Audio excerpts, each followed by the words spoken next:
ألف لام را. تلك آيات الكتاب الحكيم. أكان للناس عجبا أن أوحينا إلى رجل منهم أن أنذر الناس وبشر الذين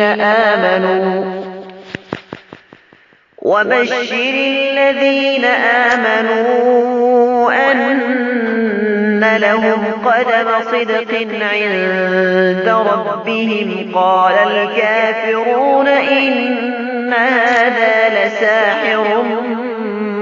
مبين. إن ربكم الله الذي خلق السماوات والأرض في 6 أيام ثم استوى على العرش يدبر الأمر ما من شفيع إلا من بعد إذنه. ذلكم الله ربكم فاعبدوه أفلا تذكرون. إليه مرجعكم جميعا وعد الله حقا. إنه يبدأ الخلق ثم يعيده ليجزي الذين آمنوا وعملوا الصالحات بالقسط، والذين كفروا لهم شراب من حميم وعذاب أليم بما كانوا يكفرون. هو الذي جعل الشمس ضياء والقمر نورا وقدره منازل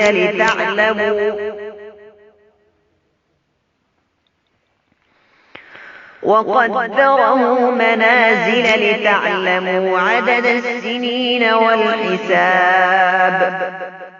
ما خلق الله ذلك إلا بالحق يفصل الآيات لقوم يعلمون.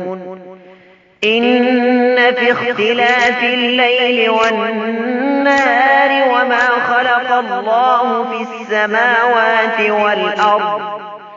لآيات لقوم يتقون. إن الذين لا يرجون لقاءنا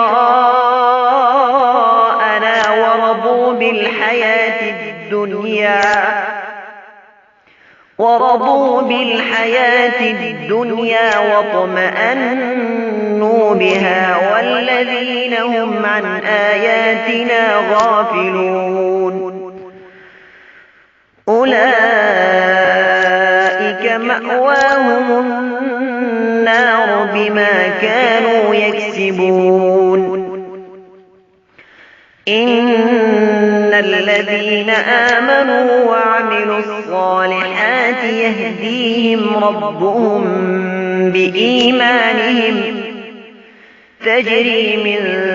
تحتهم الأنهار في جنات النعيم. دعواهم فيها سبحانك اللهم وتحيتهم فيها سلام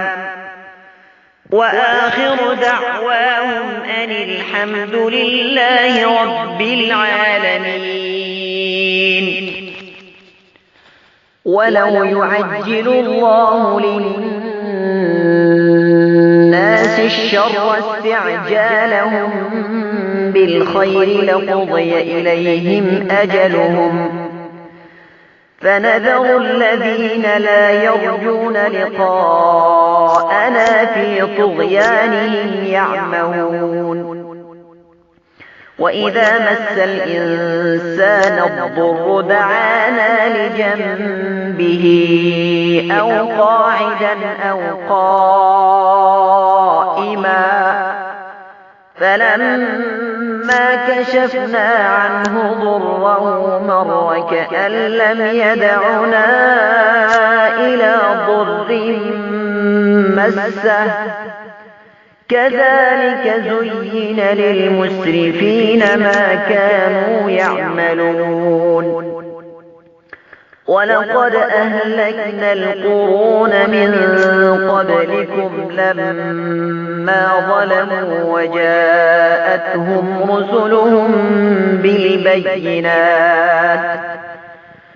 وجاءتهم رسلهم بالبينات وما كانوا ليؤمنوا كذلك نجزي القوم المجرمين ثم جعلناكم خلائف في الأرض من بعدهم لننظر كيف تعملون وإذا تتلى عليهم آياتنا بينات قال الذين لا يرجون لقاء نأت بقرآن غير هذا أو بدل قل ما يكون لي أن أبدله من تلقاء نفسي إن أتبع إلا ما يوحى إلي إني أخاف إن عصيت ربي عذاب يوم عظيم قل لو شاء الله ما تلوته عليكم ولا أدراكم به فقد لبثت فيكم عمرا من قبله أفلا تعقلون فمن أظلم ممن افترى على الله كذبا أو كذب بآياته إنه لا يفلح المجرمون ويعبدون من دون الله ما لا يضرهم ولا ينفعهم ويقولون هؤلاء شفعاؤنا عند الله قل أتنبئون الله بما لا يعلم في السماوات ولا في الأرض سبحانه وتعالى عما يشركون وما كان الناس إلا أمة واحدة فاختلفوا ولولا كلمة سبقت من ربك لقضي بينهم فيما فيه يختلفون ويقولون لولا أنزل عليه آية من ربه فقل إنما الغيب لله فانتظروا إني معكم من المنتظرين وإذا أذقنا الناس رحمة من بعد ضراء مستهم إذا لهم مكر في آياتنا قل الله أسرع مكرا إن رسلنا يكتبون ما تمكرون هو الذي يسيركم في البر والبحر حتى إذا كنتم في الفلك وجرين بهم بريح طيبة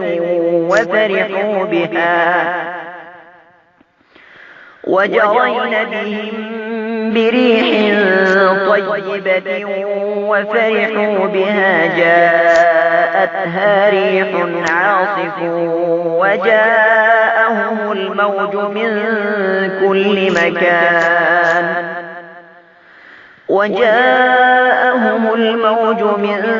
كل مكان وظنوا أنهم أحيط بهم دعوا الله مخلصين له الدين لئن أنجيتنا من هذه لنكونن من الشاكرين فلما أنجاهم إذا هم يبغون في الأرض بغير الحق يا أيها الناس إنما بغيكم على أنفسكم متاع الحياة الدنيا ثم إلينا مرجعكم فننبئكم بما كنتم تعملون إنما مثل الحياة الدنيا كماء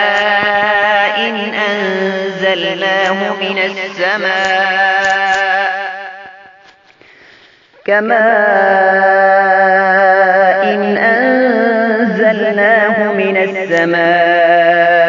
فاختلط به نبات الأرض مما يأكل الناس والأنعام حتى إذا أخذت الأرض زخرفها وزينت وظن أهلها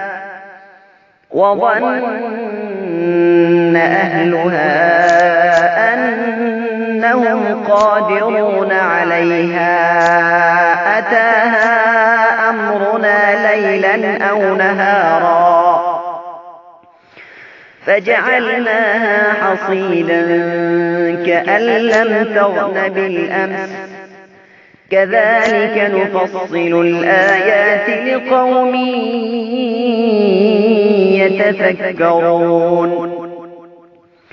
والله يدعو إلى دار السلام ويهدي من يشاء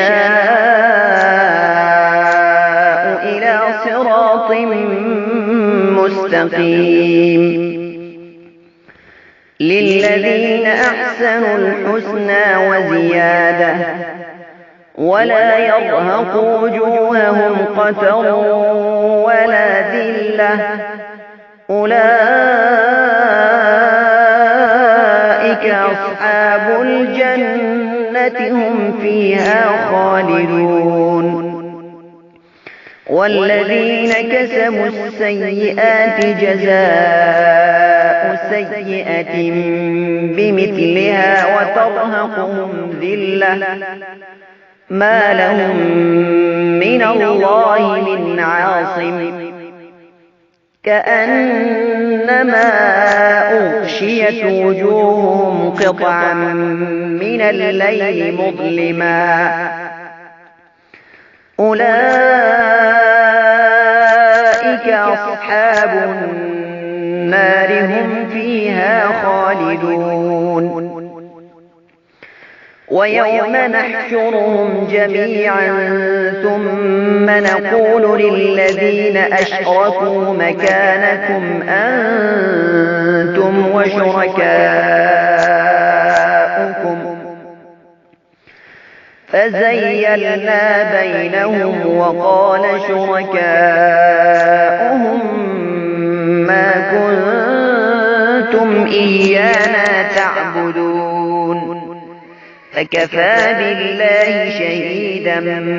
بيننا وبينكم إن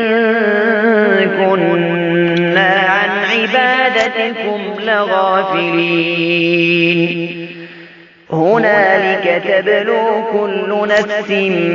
ما أسلفت وردوا إلى الله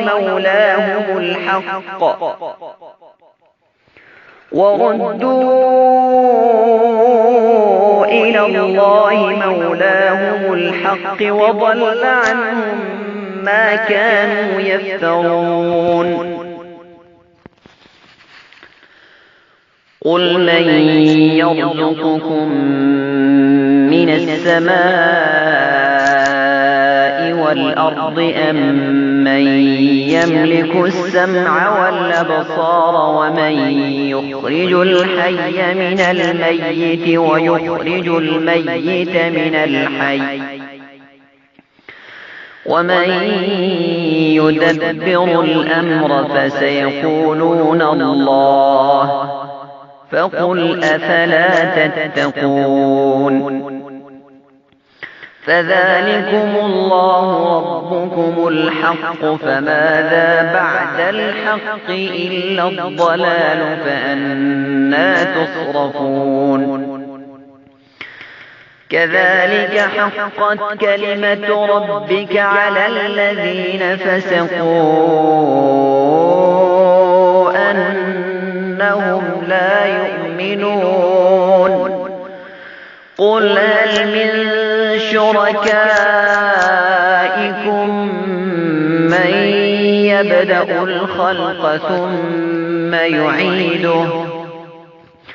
قل الله يبدأ الخلق ثم يعيده فأنى تؤفكون قل هل من شركائكم من يهدي إلى الحق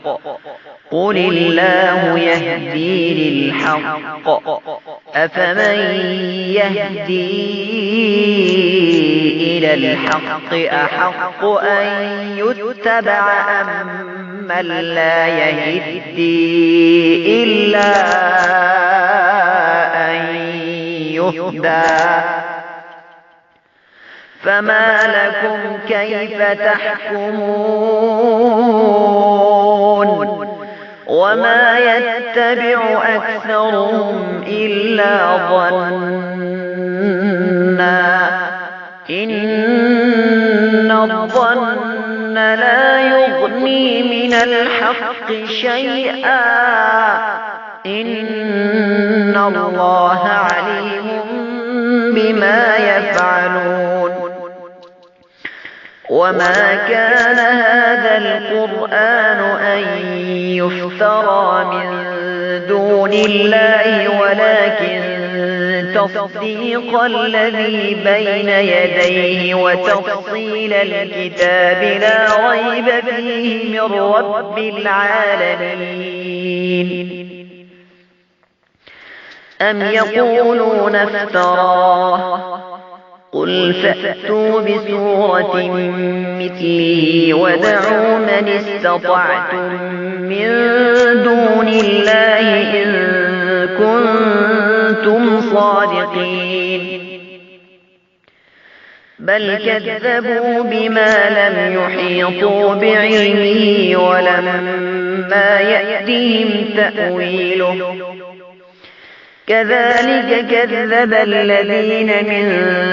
قبلهم فانظر كيف كان عاقبة الظالمين ومنهم من يؤمن به ومنهم من لا يؤمن به وربك أعلم بالمفسدين وإن كذبوك فقل لي عملي ولكم عملكم أنتم بريئون مما أعمل وأنا بريء مما تعملون ومنهم من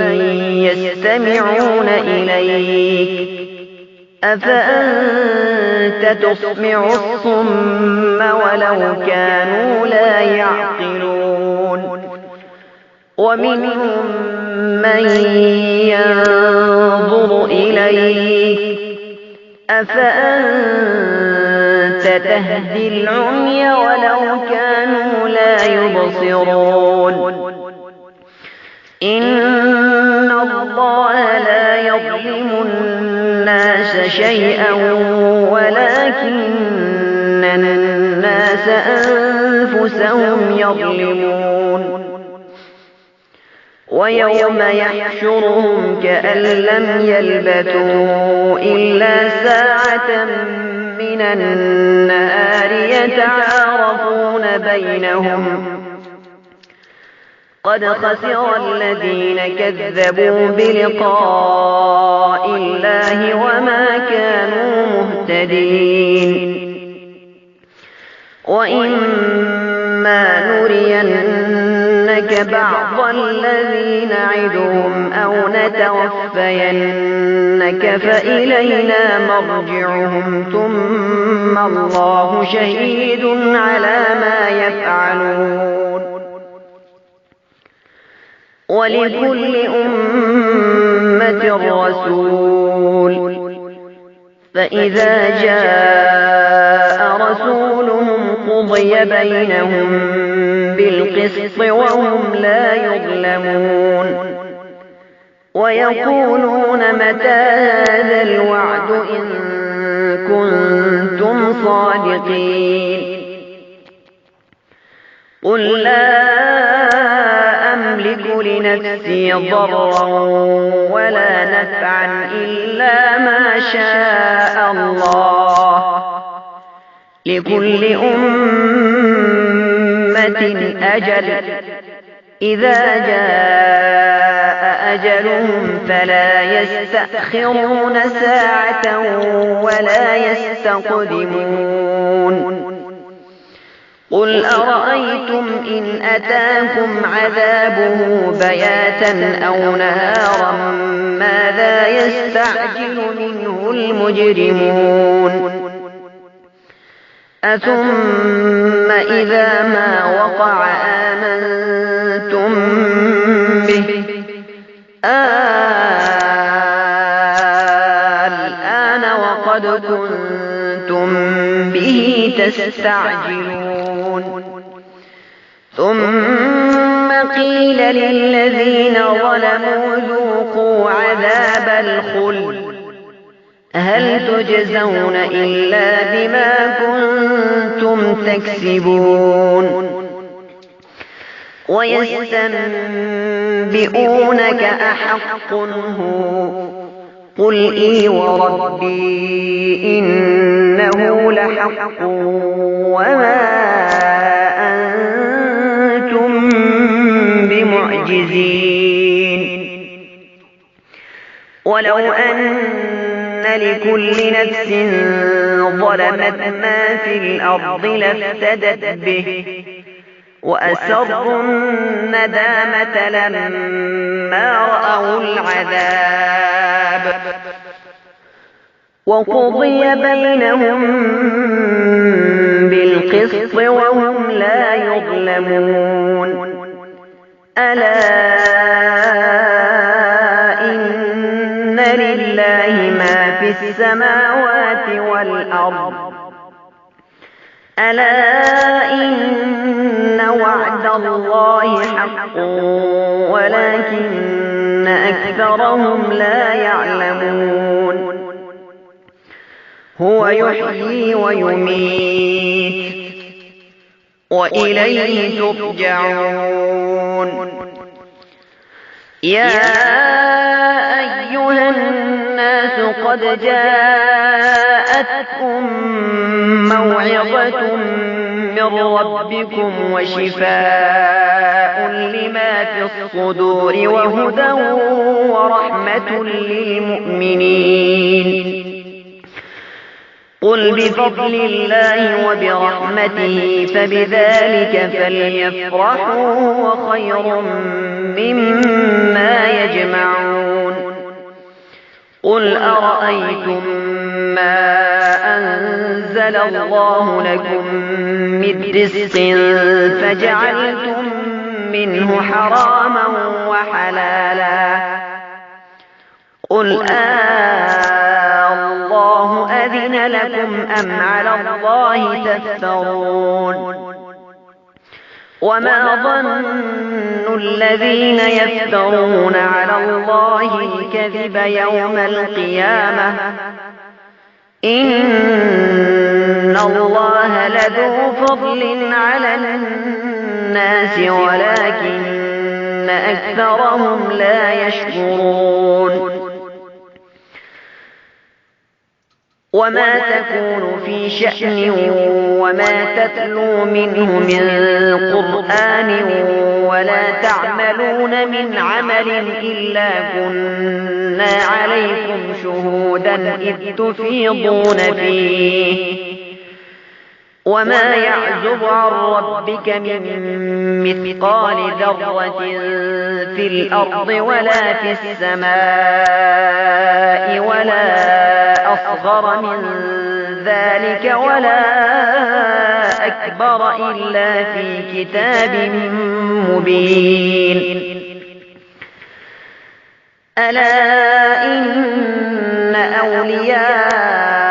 الله لا خوف عليهم ولا هم يحزنون الذين آمنوا وكانوا يتقون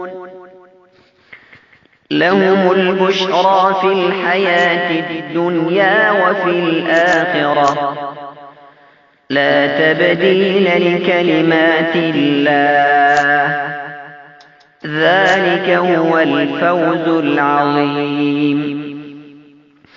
ولا يحزنك قولهم إن العزة لله جميعا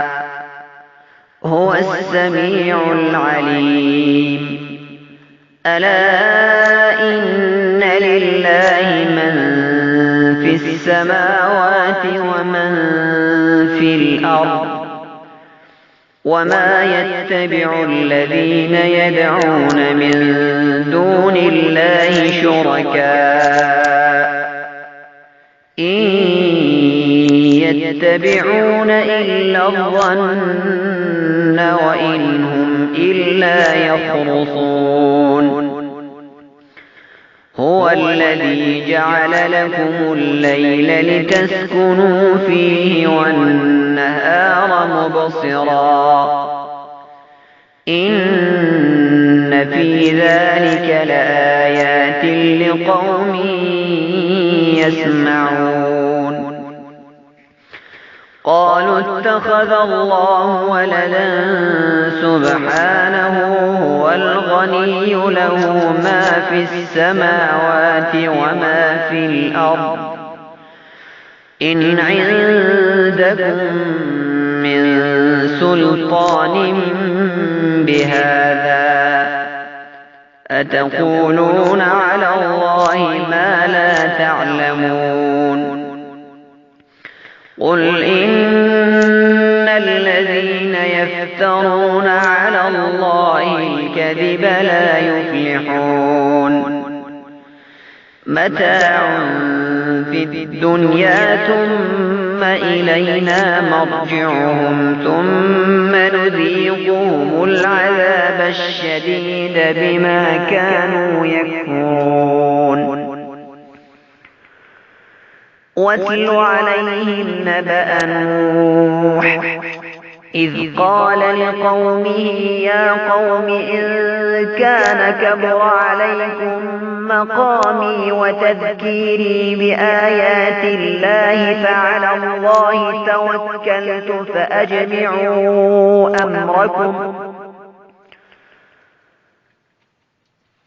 فعلى الله توكلت فأجمعوا أمركم وشركاءكم ثم لا يكن أمركم عليكم غمة ثم قضوا إلي ولا تنظرون فإن توليتم فما سألتكم من أجر إن أجري إلا على الله وأمرت أن أكون من المسلمين فكذبوه فنجيناه ومن معه في الفلك وجعلناهم خلائف وأغرقنا الذين كذبوا بآياتنا فانظر كيف كان عاقبة المنذرين ثم بعثنا من بعده رسلا إلى قومهم فجاءوهم بالبينات فما كانوا ليؤمنوا بما كذبوا به من قبل كذلك نطبع على قلوب المعتدين ثم بعثنا من بعدهم موسى وهارون إلى فرعون وملئه بآياتنا فاستكبروا وكانوا قوما مجرمين فلما جاءهم الحق من عندنا قالوا إن هذا لسحر مبين قال موسى أتقولون للحق لما جاءكم أسحر هذا ولا يفلح الساحرون قالوا أجئتنا لتلفتنا عما وجدنا عليه آباءنا وتكون لكم الكبرياء في الأرض وما نحن لكما بمؤمنين قالوا أجئتنا لتلفتنا عما وجدنا عليه آباءنا وتكون لكما الكبرياء في الأرض وما نحن لكما بمؤمنين وقال فرعون ائتوني بكل ساحر عليم فلما جاء السحرة قال لهم موسى ألقوا ما أنتم ملقون فلما ألقوا قال موسى ما جئتم به السحر إن الله سيبطله إن الله لا يصلح عمل المفسدين ويحق الله الحق بكلماته ولو كره المجرمون فما آمن لموسى إلا ذرية من قومه على خوف من فرعون وملئهم أن يفتنهم وإن فرعون لعال في الأرض وإنه لمن المسرفين وقال موسى يا قوم إن كنتم آمنتم بالله فعليه توكلوا إن كنتم مسلمين فقالوا على الله توكلنا ربنا لا تجعلنا فتنة للقوم الظالمين ونجنا برحمتك من القوم الكافرين وأوحينا إلى موسى وأخيه أن تبوأ لقومكما بمصر بيوتا وجعلوا بيوتكم قبلة وأقيموا الصلاة وبشر المؤمنين وقال موسى ربنا إنك آتيت فرعون وملأه زينة وأموالا في الحياة الدنيا ربنا ليضلوا عن سبيلك ربنا اطمس على أموالهم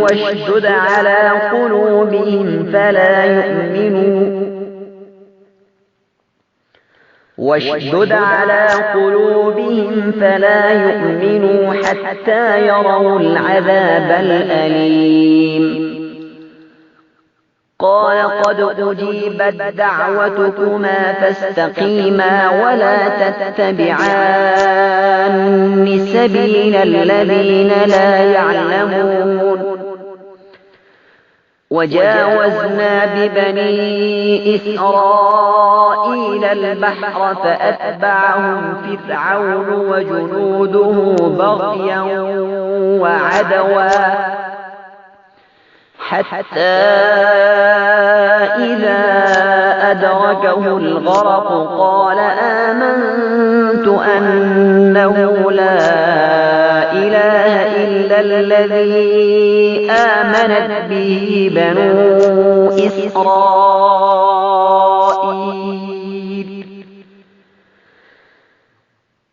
لا إله إلا الذي آمنت به بنو إسرائيل وأنا من المسلمين الآن وقد عصيت قبل وكنت من المفسدين فاليوم ننجيك ببدنك لتكون لمن خلفك آية وإن كثيرا من الناس عن آياتنا لغافلون ولقد بوأنا بني إسرائيل مبوأ صدق ورزقناهم من الطيبات فما اختلفوا حتى جاءهم العلم إن ربك يقضي بينهم يوم القيامة فيما كانوا فيه يختلفون فإن كنت في شك مما أنزلنا إليك فاسأل الذين يقرؤون الكتاب من قبلك لقد جاءك الحق من ربك فلا تكونن من الممترين ولا تكونن من الذين كذبوا بآيات الله فتكون من الخاسرين إن الذين حقت عليهم كلمة ربك لا يؤمنون ولو جاءتهم كل آية حتى يروا العذاب الأليم فلولا كانت قرية آمنت فنفعها إيمانها إلا قوم يونس لما آمنوا كشفنا عنهم عذاب الخزي في الحياة الدنيا ومتعناهم إلى حين ولو شاء ربك لآمن من في الأرض كلهم جميعا أفأنت تكره الناس حتى يكونوا مؤمنين وما كان لنفس أن تؤمن إلا بإذن الله ويجعل الرجس على الذين لا يعقلون قل انظروا ماذا في السماوات والأرض وما تغني الآيات والنذر عن قوم لا يؤمنون فهل ينتظرون إلا مثل أيام الذين خلوا من قبلهم قل فانتظروا إني معكم من المنتظرين ثم ننجي رسلنا والذين آمنوا كذلك حقا علينا ننجي المؤمنين قل يا أيها الناس إن كنتم في شك من ديني فلا أعبد الذين تعبدون من دون الله ولكن أعبد الله الذي يتوفاكم وأمرت أن أكون من المؤمنين وأن أقم وجهك للدين حنيفا ولا تكونن من المشركين ولا تدع من دون الله ما لا ينفعك ولا يضرك فإن فعلت فإنك إذا من الظالمين وإن يمسسك الله بضر فلا كاشف له إلا هو وإن يردك بخير فلا راد لفضله يصيب به من يشاء من عباده وهو الغفور الرحيم قل يا أيها الناس قد جاءكم الحق من ربكم فمن اهتدى فإنما يهتدي لنفسه ومن ضل فإنما يضل عليها وما أنا عليكم بوكيل واتبع ما يوحى إليك واصبر حتى يحكم الله وهو خير الحاكمين